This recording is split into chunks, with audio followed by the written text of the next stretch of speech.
വീട്ടിൽ ഒരു ദിവസം ഉണ്ടായുള്ളൂ. വൈകുന്നേരം ആയപ്പോഴത്തേന് അമ്മ പറഞ്ഞു ഒരു മേലെ നിന്ന് ഡ്രസ്സൊന്നും എടുത്തിട്ട് വരൂ, എനിക്ക് കാലിന് വയ്യത്രേ. എന്നാൽ പിന്നെ ആയിക്കോട്ടെ എന്ന് വിചാരിച്ചു. നമ്മുടെ വീട്ടിലെ ഏറ്റവും വലിയ പ്രശ്നമാണ് കബോർഡ് ഇങ്ങനെ കിളിർക്കുണ്ടോ, അടിയിൽ നിന്ന് ഇങ്ങനെ വെള്ളം വരും. നിങ്ങളുടെ വീട്ടിലുണ്ടോ? ഇത് ഞാൻ കുറച്ച് ദിവസം മുമ്പ് പണിക്കാട്ടിൽ നിന്ന് വന്നപ്പോൾ കൊണ്ടുവന്നൊരു സാധനമാണ്, ഞാൻ മേടിച്ചതാണ്. 4 ഇങ്ങോട്ട് കൊണ്ടുവന്നതാണ്. പക്ഷേ ഇതൊരു 6 സൈസ് സാധനമാണ്. 2 ഞാൻ അപ്പം തന്നെ പണിക്കാട്ടിക്ക് വേണ്ടി മാറ്റി വെച്ചു.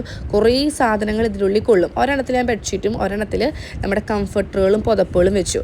എന്നിട്ടും ഇതിൽ ഒരുപാട് സൈസ് ഉണ്ട് കേട്ടോ, നല്ലോണം സ്പേസ് ഉണ്ട്. അപ്പം നമുക്കിവിടെ സേഫായിട്ട് ഇങ്ങനെ വെള്ളതേയും കിളിർക്കാണ്ടിരിക്കുമല്ലോ. 2 അപ്പം തന്നെ ഞാൻ ബാഗിൽ കൊണ്ടുവച്ചു. ഞങ്ങളിത് വേഗം റെഡിയായി. ഏട്ടൻ ഇപ്പം എത്തും. ഞാൻ രാവിലെ വന്നിട്ട് വൈകുന്നേരം ആയപ്പോഴത്തേനും പോവുകയാണ്. നമ്മുടെ വീട്ടിൽ കുടുംബയോഗം നടക്കുകയാണ്. ഇതെൻ്റെ ഒരു ജീൻസിൻ്റെ ഒരു ഡ്രസ്സാണ് കേട്ടോ. ഒരു നരച്ച പോലെ തോന്നും, പക്ഷേ ജീൻസ് മെറ്റീരിയലാണ് വരുന്നത്. നമ്മുടെ വീട്ടിൽ മാവ് പൂത്ത് തുടങ്ങിയിട്ടുണ്ട്. പേരക്കായൊക്കെ ഇങ്ങനെ പുറ്റ് പിടിച്ച് നിൽക്കുകയാണ് കേട്ടോ. അതൊക്കെ ഒന്ന് വലുതാവട്ടെ, എന്നിട്ട് കാണിച്ചു തരാം. പൊണ്ണമ്മായി ഞങ്ങളെ വീട്ടിൽ പോയേ പിന്നെ കുടുംബയോഗമൊക്കെ ഉണ്ടാകുമ്പോഴാണ് പൊണ്ണമ്മാരുടെ വീട്ടിൽ ഞങ്ങൾ വരുന്നത്. നമ്മുടെ ഗൾഫിൽ നിന്ന് വന്നിട്ടുള്ള ചിക്കും മുത്തിൻ്റെയും കുറേ വിശേഷങ്ങൾ പറയാനുണ്ടായിരുന്നു. മുത്തും നാട്ടിലേക്ക് എത്തിയിട്ടുണ്ട് കേട്ടോ.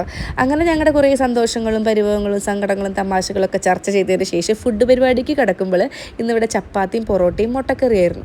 അപ്പോൾ അതും കഴിച്ചപ്പോഴാണ് മുത്ത് പറയണത് നമുക്ക് എവിടേക്കെങ്കിലുമൊക്കെ പോവുക ആൻറ്റി എന്ന്. എന്നാൽ പിന്നെ ആയിക്കോട്ടെ എന്ന് വെച്ചു. നമ്മുടെ ചിക്കൂസ് 2 ദിവസം കൂടി ഉള്ളൂ. അപ്പോൾ ഈ 2 ദിവസത്തെ എല്ലാ സമയവും നമ്മൾ മാക്സിമം സ്പെൻഡ് ചെയ്യുക അവൻ്റെ കൂടെ. അങ്ങനെ പാതിരാത്രിക്ക് നല്ലൊരു കട്ടനും അടിച്ച് ഞങ്ങൾ ഇരിക്കുകയാണ്. അപ്പോൾ നമ്മുടെ മുത്തേട്ടൻ വധുവിന് ആവശ്യമുണ്ട്, ഞാൻ ഒഫീഷ്യലായിട്ട് പരസ്യം ചെയ്തിരിക്കുകയാണ് കേട്ടോ.